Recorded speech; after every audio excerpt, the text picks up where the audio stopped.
eventually you do want to topple whole industries and conquer them and become one of, if not the go-to person. But that never how that starts, right? So to my marketing audiences, I always give the example of Gary Vee. Gary Vee didn't start as this jet-setting guru that spoke for $50,000 keynote addresses and is world famous, right? He started as an employee in his dad's wine store doing very low-budget films, I use that term loosely, YouTube videos. That's what he did, and that's where he started. And people forget that. You know, I started selling a ebook that was $4, specifically focused to people that were writing articles and publishing them on eZine articles back in 2007. And I showed them a more efficient way to write their articles than they were writing their articles at the time, so they could write more articles and get more done. That's a very narrow focus. So that's how we automatically skew supply and demand. So webinars in general, I know it seems like it's a lot, but you gotta compare that to the 7.7 billion people that live on this planet.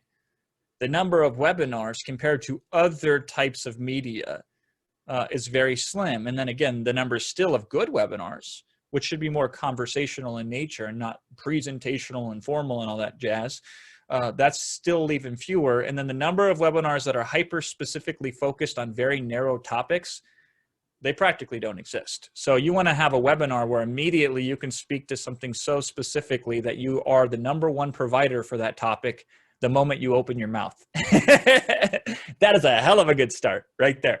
And then, by the way, getting clients and getting customers to your webinars becomes infinitely easier when you're the only one offering it. It's amazing how somebody can spot it. It's like when you buy a car and then all of a sudden you never saw that car on the road.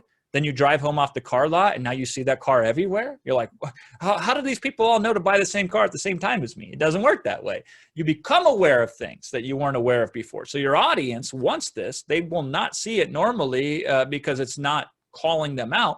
But the minute what they want shows up, they see it without even trying to see it. What they were blind to before becomes screamingly obviously and put right in front of their face.